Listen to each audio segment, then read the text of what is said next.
নমস্কার বন্ধুরা, চলে এসেছি আরও একটা নতুন মিনি ব্লগ নিয়ে। ভোর 5টা বাজছে, চারিদিকের পরিস্থিতিটা দেখো, একটাও জনপ্রাণী নেই, না একটা কুকুর না একটা টোটো।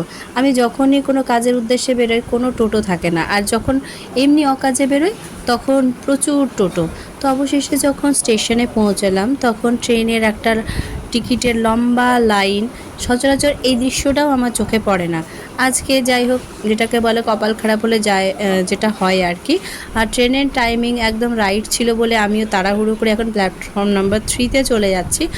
সেখানে যেতে গেলে আমার প্রত্যেকবার দমটা প্রায় শেষই হয়ে আসে, তার কারণ যতটা সিঁড়ি বেয়ে উঠতে হয় ঠিক ততটাই সিঁড়ি বেয়ে নামতে হয়, যেটা সত্যি মানে কম বেশি সবার কাছেই হয়তো কষ্টকর মনে হয়। তো যখন স্টেশনে অলরেডি পৌঁছে যাওয়ার পর সমস্ত টিকিট মিকিট কাটা হয়ে যাওয়ার পরে এখন বাজছে 6:40, তবু ট্রেনের আসার কোনো মানে নামগন্ধ নেই। শুধু অপেক্ষা করা ছাড়া আমার কাছে আর কিছু নেইও এই মুহূর্তে। ট্রেনে উঠে পড়েছি, আর উঠে পড়ার পর এই যে ট্রেনটা ছাড়লো, এটাতে একটা কী বলবো, একটা আলাদাই অনুভূতি হয়, কারণ এতক্ষণ ধরে অপেক্ষা করছিলাম, বিরক্তও হয়ে যাচ্ছিলাম। তো অবশেষে চলো। আর এদিকে দেখো, সাদা ওড়না পেঁচিয়ে পুরো সাদা ভূত হয়ে গেছি আমি। জানলার সাইডে বসেছি, বাতাস আসছে, একটা ঠান্ডা ঠান্ডা ভাব তো আছে। কিছুদিন আগে খুব ঠান্ডায় ভুগলাম, সেই জন্য নতুন করে ভুগতে চায় না।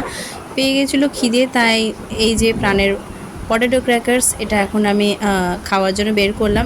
বাংলাদেশের এই একটা প্রোডাক্টই আমার সত্যিটা কথা বলতে ঠিকঠাক লাগে।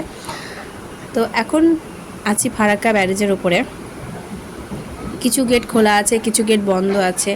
এই যে জলের এই যাতায়াতটা দেখতে বেশ ভালোই লাগে। একটা জিনিস খেয়াল করলাম, যেটা কোনো দিন আমি খেয়াল করিনি, সেটা হচ্ছে যে ফারাক্কা ব্যারেজ কর্তৃপক্ষ এই গেটের ওইখানে একটা সে ফিল্টারের মতো জিনিস আছে, যেটা দিয়ে যত মানে বর্জ্য পদার্থগুলো আসে সেগুলোকে ছেঁকে সুন্দর করে ওখানে তুলে রেখেছে। তো মালদা স্টেশন পার করার পরে অলমোস্ট আমি যে কম্পার্টমেন্টে ছিলাম সেটা ফাঁকাই ছিল। আমরা 3জন ছিলাম, মানে 3টে লেডিস। তো আমিও পা মিলে একদম চলে আসলাম। তো অবশেষে আমার যেটা গন্তব্য গাজল স্টেশনে ঢুকে পড়েছি। এখন শুধুমাত্র বাড়ি থেকে কয়েক মিনিটের দূরত্বে আমি ট্রেন থেকে নেমে পড়েছি। নেমে পড়েই মিষ্টির দোকান থেকে নিয়ে নিলাম মিষ্টি। হাজার হোক যাচ্ছি তো বাপের বাড়ি, তো কিছু তো হাতে করে নিয়ে যেতে হবে, খালি হাতে তো যাওয়া যায় না। চলে আসলাম ফাইনালি।